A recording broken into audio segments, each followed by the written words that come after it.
Flint residents have come 70 miles to talk and share their struggle that is still actively happening. This isn't like something that happened in the past. It's still a crisis.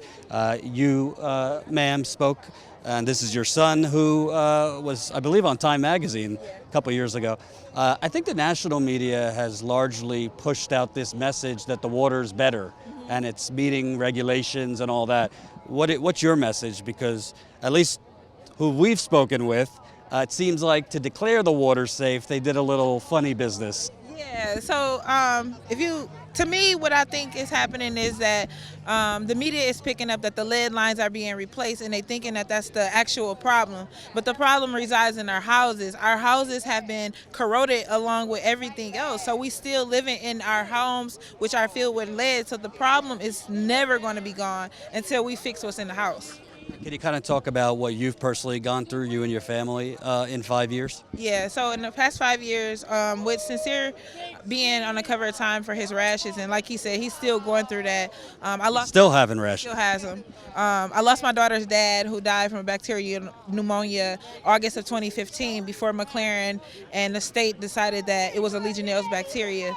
This is a mental thing that a lot of us are like having to deal with. I have a 12-year-old who deals with this. Like, he literally is one of those kids, like they spoke on, that got forgot about because the age group that folks was focused on was 6 and under. And now he's 12, dealing with stuff that he don't want to have to deal with as a normal 12-year-old. What's he doing? Just brain issues, his behavior, him trying to figure out why he's going through this or why his behavior is the way it is. And me as a parent don't want him on these medications or being diagnosed with something that I know isn't what it is. So what's interesting, your son, who kind of went viral, cute kid, he's still getting rashes. We're not talking about like 3 years ago, still. So how are they saying the water's fine? Maybe it's lead, maybe it's TTHMs, maybe it's something else. But we've met many residents that still have rashes, hair loss, people talking about nosebleeds, but the water's fine? No, the water isn't fine. Like I said, the state knows the water isn't fine, which is why they make it mandatory that we use a filter, because they know that it's something still in that water that's causing harm to residents.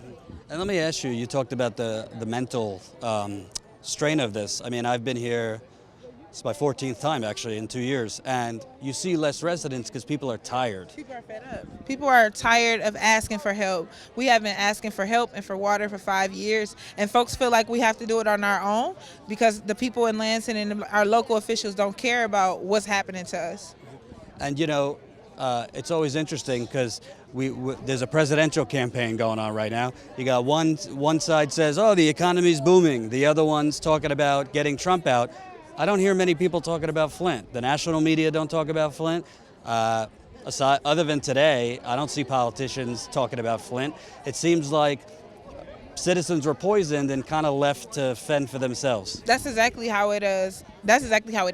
We were pretty much left to basically take care of ourselves. Flint is an eyesore to America. Flint is something that America does not want to own up to and say that it's messed up in Flint and it's still happening. We don't have clean water like third world countries don't have clean water. This isn't something I would expect America to broadcast because it makes us look bad. Even with the presidential campaigns, Trump came to Flint. He walked through the plants. He has still not acknowledged the fact that this crisis is going on or what he even seen or heard from residents. And you think we're in Lansing right now, nice little neighborhood, a lot of upper class white folk. How long do you think it would have been How long do you think it would have been taken to get fixed here? Oh man, it would have been fixed in 6 months, if 6 months or less. I see that because of what's happened in Flint and our surrounding cities, like Grand Blanc and Source Creek and Mount Morris Township. They ripped up those streets and they ripped up those lines and started replacing outside of Flint before they started working on the inside of Flint. And those are predominantly white communities. Flint is a predominantly black community that has been forgotten and is getting pushed back further and further and further. Are you worried about years from now, what could happen to him? Maybe now he's not so bad with cognitive, but what could happen in a few years? Yeah, I only worry because I seen what I thought was happening to my 12-year-old. 4 years ago, I wouldn't have thought that he would be dealing with this because he was a normal, regular child, and now he's 4 years later, and he's dealing with behavior issues, and he's trying to stay focused and not remembering things. So these are things I'm worried about with Sincere growing up into becoming a child. Hope you enjoyed that last video. Hop on over to statuscoup.com where you can sign up for our email list and become a member for as low as $5 to $10 a month. Membership is how we grow. That's statuscoup.com/join. And remember, join our email list so we can grow the revolution with you.